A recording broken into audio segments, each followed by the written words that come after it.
बेटा द्विघाती समीकरण में आपको पता है कि मानक रूप क्या होता है, x square plus b x plus c बराबर 0, जहाँ पे पहले वाला जो है वो कभी भी 0 नहीं होता।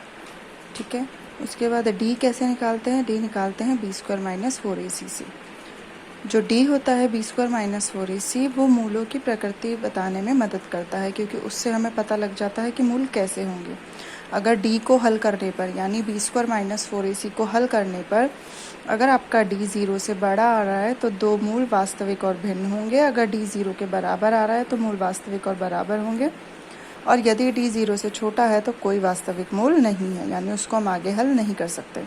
जब आपसे सिर्फ प्रकृति पूछी है तो आपको डी निकालना है, और उसके बाद ये जैसा भी डी आपका आएगा उसके अनुसार आपको एक लाइन इनमें से कोई लिखनी होगी।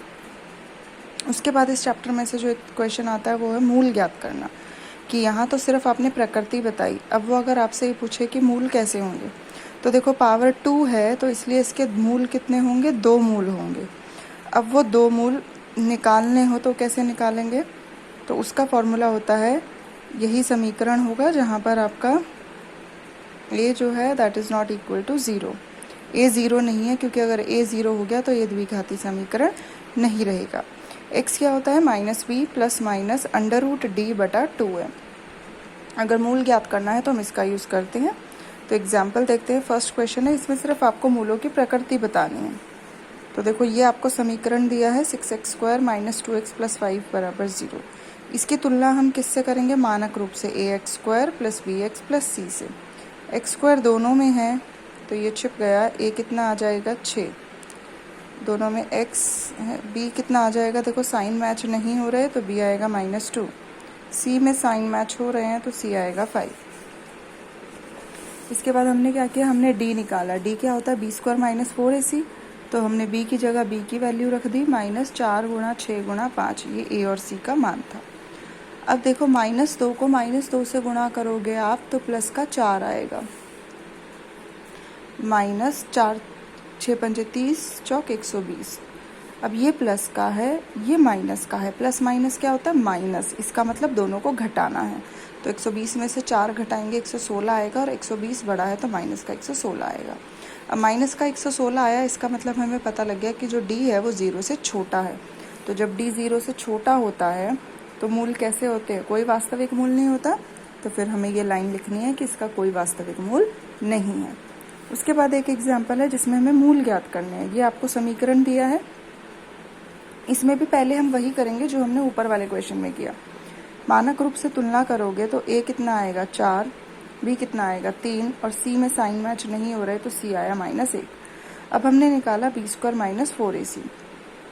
बी स्क्वायर यानी 3 का स्क्वायर, b 3 है ना, 3 का स्क्वायर माइनस 4 गुणा a गुणा c नेगेटिव है तो 3 गुणा 3, 3 गुणा 3 9, माइनस माइनस प्लस, और 4 चौक 16, 16 और 9 कितना हो गया 25, डी 25 आ गया। देखो अब डी 0 से बड़ा आया है, इसका मतलब जो इसके जो दो मूल निकलेंगे, जब डी 0 से बड़ा होता है तो दो मूल कैसे होते हैं, अलग अलग आते हैं। ठीक है, अब हम इस फॉर्मूले का यूज़ करेंगे मूल निकालने के लिए। माइनस बी, तो माइनस का माइनस लिखा और बी की जगह कितना लिखना है 3, plus minus under root D, D कितना आया 25 बटे में 2 गुणा ए, तो ए कितना है 4, 2 चौक 8। ठीक है, x बराबर -3 प्लस माइनस 25 का वर्गमूल क्या होगा 5 होगा, बटे में 8। अब दो मूल कैसे निकलेंगे, एक बार हम प्लस का साइन लेंगे, एक बार हम माइनस का साइन लेंगे। तो -3 प्लस 5 बटे में 8, और -3 माइनस 5 बटे में 8। अब यहाँ माइनस प्लस माइनस, 5 में से 3 गए 2, पर 5 बड़ा है तो प्लस का 2 आएगा, 2/8। यहाँ माइनस माइनस प्लस, 5 में 3 जोड़ा 8, पर 5 बड़ा है तो -8। तो इनको काट कर एक मूल आया 1/4 और एक मूल आया -1, तो ये आपका आंसर हो गया। इस चैप्टर में से जो एक और इम्पॉर्टेंट क्वेश्चन आता है वो आता है के मान वाला, कि जब आपको दिया हो कि मूल बराबर है तो के का मान निकालो। क्लास में उस तरह के बहुत क्वेश्चंस करवाए हैं। समांतर श्रेणी में आपको ये दो फॉर्मूले अच्छे से लर्न होने चाहिए, एक पद के लिए है एक योग के लिए है। जैसे फॉर एग्जाम्पल अगर आपको कोई समांतर श्रेणी दी हो और उसमें बोले कि 20वां पद निकालो, तो a कितना है 6, d हमेशा कैसे निकलता है, दूसरे पद में से पहला पद घटाना है। मान लो पहला पद किसी AP का ये है और दूसरा पद ये है, तो D कैसे निकालोगे? दूसरे पद में से पहला पद घटाना है, तो यहाँ 2 बार नेगेटिव साइन हो जाएगा। दूसरे पद में से घटाना है क्या? पहला पद, और पहला पद -6 है, तो इस केस में D 8 हो जाता। ये सिर्फ एक एग्जाम्पल है, ठीक है। तो यहाँ पर 2 में से 6 घटाएंगे तो -4 आएगा, ये D हो गया। अब 20वां पद निकालना है, इसका मतलब ये नहीं है कि an की जगह 20 रख दो, नहीं, सिर्फ n की जगह 20 आएगा। n कितना है? 20। 20वां पद निकालना है, तो a 20 हो जाएगा ये, और a 20 क्या होता है? a + 19d। तो 6 + 19 गुणा -4, पहले इन दोनों को गुणा करोगे तो -76 आया, और 6 में से 76 घटाएंगे तो -70 आएगा। इसी फॉर्मूले के एग्जाम्पल और क्या हो सकता है कि इसमें हमें बताना है कि कौन सा पद -81 है। अब हमें यहाँ ये नहीं बताना कि इसमें -81 आएगा या नहीं आएगा, हमें ये बताना है कि इसमें -81 कौन से नंबर पर आएगा। और सेम क्वेश्चन वो ऐसे भी पूछ सकता है कि बताओ -81 इसके अंदर आएगा या नहीं आएगा। दोनों को करने का तरीका यही है। A 21, D क्या होगा? 18 में से 21 घटाओगे, छोटे में से बड़ा घटाओगे, D -3। फॉर्मूला लगाया, an -81 को जिसको चेक करना है या जिसका बताना है उसको हमने an की जगह रखा, ठीक है। a 21 + n हमें पता नहीं है, n-1, d कितना है? -3। अब जब हम इसको खोलेंगे तो -3 को +n से गुणा करेंगे तो प्लस माइनस माइनस होता है, और 3 × n 3n, minus minus plus 3 × 3। 21 में 3 जुड़ सकता है, तो 21 में 3 जुड़ गया 24 -3n। अब इन दोनों को हम और जोड़ नहीं सकते या घटा नहीं सकते, क्योंकि एक में 4 है और एक में 4 नहीं है। तो ये 24 दूसरी ओर गया, माइनस का हो गया, -81 -24, माइनस माइनस प्लस प्लस, यानी 81 में 24 ऐड किया 105 आया। क्योंकि 81 बड़ा है तो माइनस का साइन लगेगा।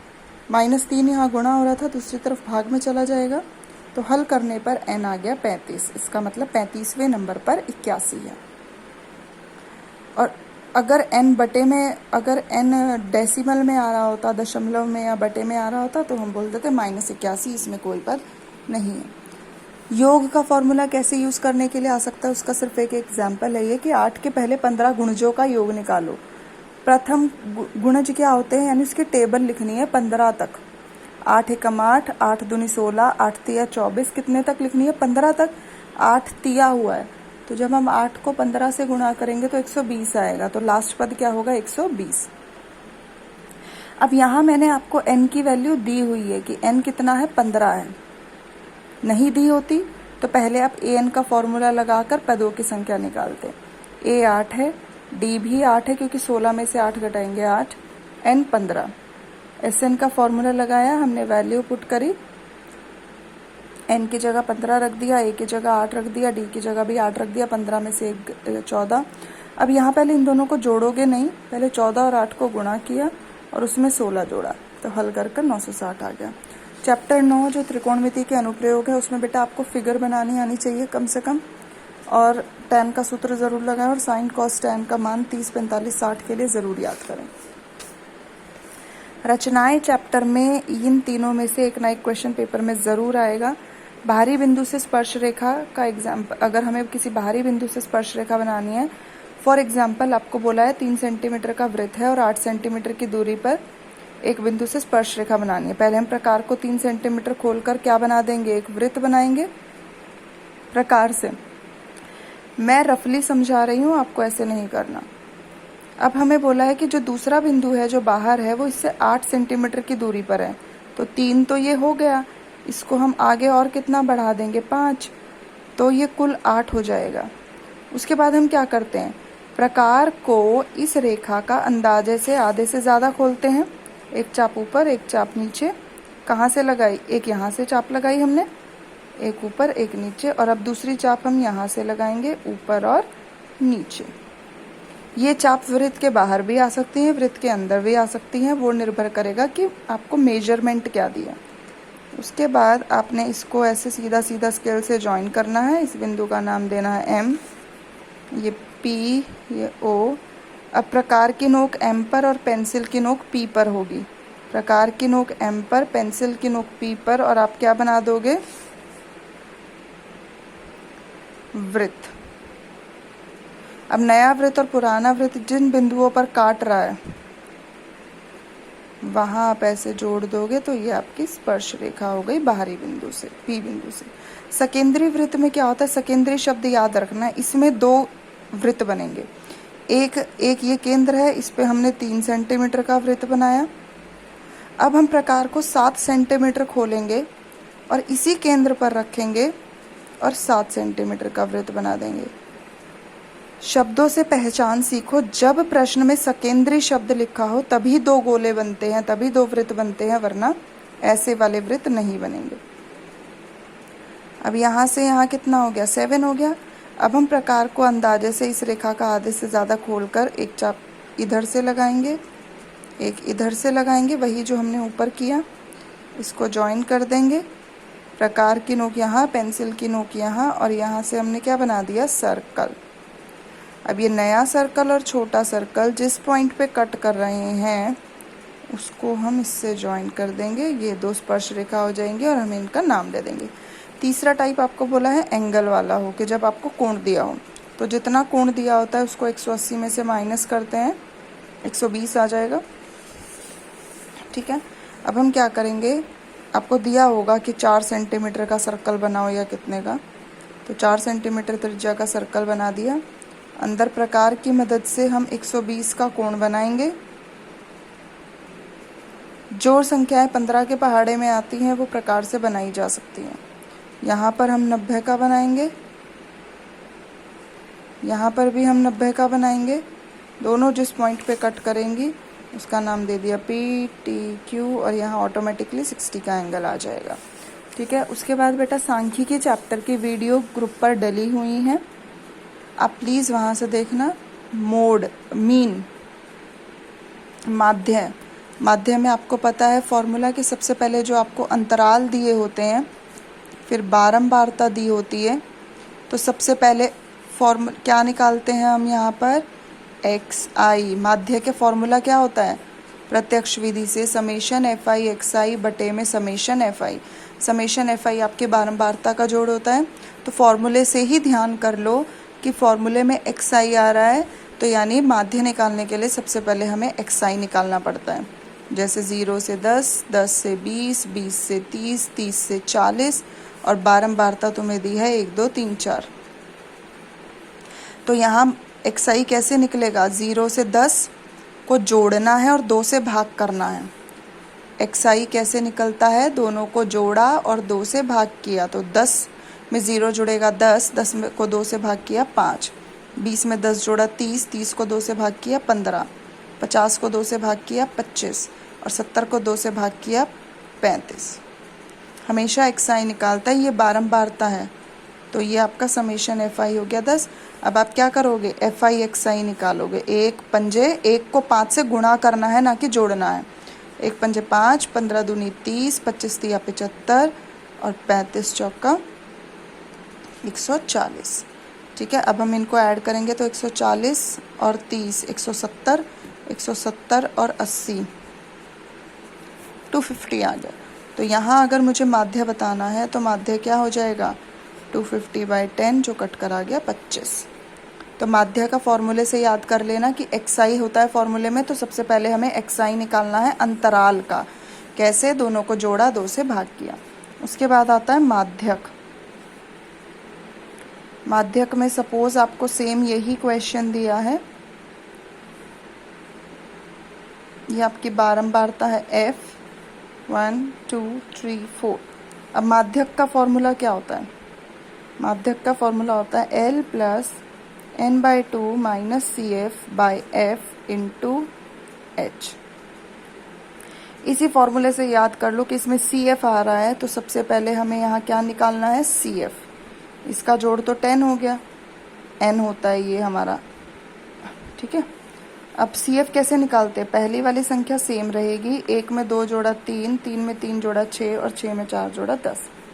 अब n/2, n/2, n कितना आया, बारंबारता का जोड़ 10 आया, 5। अब हमें CF वाली लाइन में वो वर्ग देखना है, वो संख्या देखनी है जो 5 से बड़ी हो और 5 के पास भी हो। तो वो आई है 6। ठीक है, CF उससे बड़ी होनी चाहिए। किसकी लाइन में देखना है? CF वाली लाइन में। तो ये हमारा हो जाएगा माध्यक वर्ग। माध्यक वर्ग कैसे में निकाला हमने? CF वाली लाइन में n/2 से बड़ी संख्या, n/2 हमारा 5 आया था तो उससे बड़ी संख्या। अब L क्या होगा? निम्न सीमा। निम्न सीमा यानी कितनी है? 20। तो यहाँ हम लिख देंगे L की जगह 20 जमा n/2 हमारा 5 आया था। CF किसका लेना है? इससे ऊपर वाले का। तो 3। F किसका लेना है? इसी का लेना है। और H क्या होता है? इनमें 10-10 का अंतर है तो 10 से गुणा कर दिया। तो ये आ जाएगा 20 प्लस 5 में से 3 गए 2/3 गुणा 10। ठीक है, तो ये आ जाएगा 20/3। इसको आगे हम हल कर लेंगे। 20/3 को भाग करके क्या आएगा? 6.66, जो जोड़कर 26 पॉइंट कुछ आ जाएगा। उसके बाद नेक्स्ट क्वेश्चन होता है आपका बहुलक का। बहुलक का फॉर्मूला क्या होता है? ये आपका बहुलक का फॉर्मूला होता है L plus F1 minus F0 बटे में 2F1 minus F0 minus F2 into H। ठीक है, इस तरीके से। अब बहुलक वर्ग की पहचान कैसे होती है? बहु मतलब बहुत। तो यानी जिस वर्ग में सबसे ज़्यादा संख्या आ रही है, ये 4 सबसे बड़ा आ रहा है ना इसमें, तो ये जो वर्ग है ये हमारा काम करेगा बहुलक वर्ग का। ये काम करेगा F1 का, ये काम करेगा F0 का और ये काम करेगा F2 का। फॉर्मूला लगा दो। L किसका होगा? बहुलक वर्ग का। तो बहुलक वर्ग की निम्न सीमा कितनी है? 20। F1 माइनस F0 यानी 4 में से 3 घटा दो। 2 गुना करना है किसका? F1 का। तो F1 का 2 गुना क्या होगा? 2 चौक 8 माइनस F0 यानी 3 माइनस F2 यानी 1। और इन सब में अंतर कितने का है? 10-10 का। 4 में से 3 गया 1, 8 में से 3 गए 5 और 5 में से 1 गया 4। 2 पंजे 10, 2 दूनी 4। अब 5 को 2 से भाग करेंगे तो 2.5 आएगा, तो 22.5 इसका बहुलक आएगा। बाकी बेटा वीडियोस डली हुई हैं माध्यक बहुलक की अलग अलग भी, और भी बाकी चैप्टर्स की। चैप्टर 13 जो पृष्ठीय क्षेत्रफल और आयतन है, उसमें कम से कम आपको सारे फॉर्मूले तो याद होने चाहिए कि प्रश्न पढ़कर आप उसको, जो अगर हम बाहर की बात कर रहे हैं तो क्षेत्रफल निकलता है, अगर हम अंदर की बात कर रहे हैं तो आयतन निकलता है।